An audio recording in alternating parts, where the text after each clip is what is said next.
Welcome to the Zigzag Show. Now, Zigzag might be to the smokers, but if you go find a pack of papers, um, something I always hear, find amusing. So straight on the bat, money. Man, what is money? Like, what is it? Like at the moment, to me, it's a bunch of numbers. It's a bunch of numbers on my screen, and supposedly I turn up somewhere for 40 hours and I get given some numbers. My time per hour is worth a double-digit figure. It's what it is. I mean, when I grew up, the way I grew up with money was like a bit of a fearful thing. Like it wasn't abundant and everything, and there was a bit of a fear factor about it. But as I've gone on, you sit there and you start to wonder. Like, I mean, I hardly ever handle cash, so it's not a physical aspect. Uh, One of the ways I do, I mean, in the bar I handle a bit of cash, so I get to handle money in a sense. But if it's like a everyday life thing, it's just a bunch of numbers, you know. Like it's almost just energy. It just passes through you, and it's really weird. Like it's come through. I just paid an absorbent amount for windows on my car, and then I was thinking, oh my god, I spent so much money. I spent so much money, and I was like, well, I'm going to earn it back, you know. I'm going to work. I'm gonna I'm gonna make some more. Like it's like I can't just hang on to it, just fearing it's gonna disappear because I'm gonna make it. When you're gonna make money, you're gonna lose money. You're gonna work for it. You're gonna get it given to you. I mean, it's given to you for presents, birthdays when you're little and stuff. It's like a gift. I mean, what is it? It's like this one thing that you work for that people give you. It can be considered a gift. It is theoretically digital. So, I mean, it's somehow monetary values into numbers. It has a physical aspect. I mean, it's like the weirdest thing in the world. And it means so much as well. Like, it's got like this really tangible aspect in our lives. Like, it can make or break our lives if you really put too much kind of potential into it. You know, it corresponds with value, respect. Um, it can make you seem grander than you actually are. It can overcome personal deficiencies.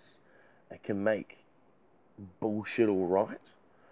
It's the number one substance that everyone peddles in this world without actually realizing it that has so much power, yet is so abstract and forgotten about that no one pays it attention, but it's always there. I mean, life functions on it. We're to a point that it makes the world go around in a sense. And it's really funny once you start kind of really evaluating and going in and being like, well, what happens if I can function without it? Like, can I operate without having to always give money? Like, how does that work?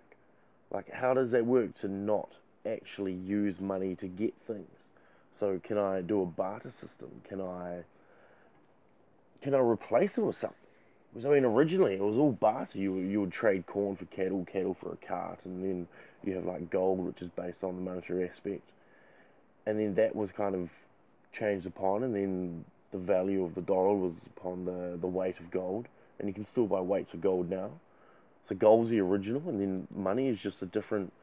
It's an idea that's been visualized and materialized, and everyone takes it for granted and believes it, because it's so ingrained in our structure. And I mean, we work for it, we cry for it, we bleed for it. It causes agony, it causes distrust.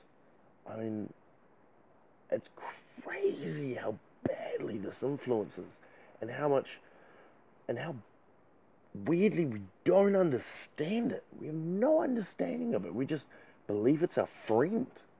I mean, why is it our friend? Who would? Why?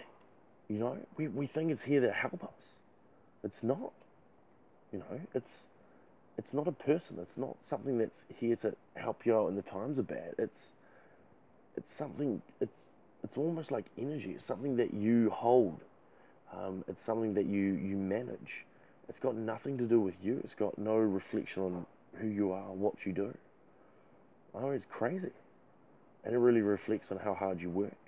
And I mean, work's the craziest one because work is the way that you earn cash, and cash is work.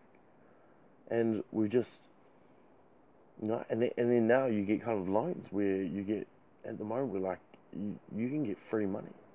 You can get money you don't have.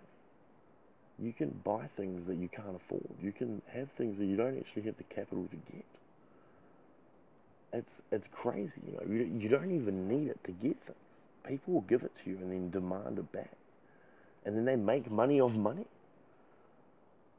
I mean, it's one of those things. It's kind of, yeah, no. It's just one of those things where you just don't know. You just don't know at all. It's misunderstood. It's so crazy. I find it so weird. But yeah. I mean, and the other one I want to talk about was kind of work and how what we kind of perception of our work and how we always, like, I found at the moment I have never once been able to work for myself. Now, I mean, don't work for myself for a business, but I mean work for myself. So I'm working not to pay off something, not to pay off a house, not to pay off a car, not to pay off some debt, not to pay off the credit card. Like, I'm working for me. Like, that's what I'm working for. I'm not working to pay off the bank. I'm not working to pay off the student loan. I'm not working for anything. I'm just working for me. And that's not like a massive thing that anyone wishes to work for. It's like, no, we don't want to work for these things.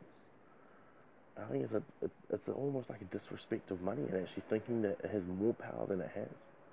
You know, why give it so much power? Why even give it the capability to control everything we do? Because it controls our work. And then it controls our work, it controls our life. Why not understand it and use it? Why is it so, why is it so potentially harmful in our life? Yeah, no, money. I don't get money. Money is just this weird, it's a weird thing if you treat it not with a respect that it's yours to control. If you think it controls you, how can it control you? You know, money is a substance. You've got no control over it. You know, you think you have no control over it, but you have control over it because it's something that you deal with every day. It's up here. It's all up here about how you earn it, how you spend it, how you save it, what you do with it. And when people use it to control you, they use it, you need to buy things, and you do this, and you do that, and you do this. And yeah, nah, it's crazy, man. It's crazy. But anyway, that's me. Stay hungry, stay foolish, stay damn classy, son. Stay classy.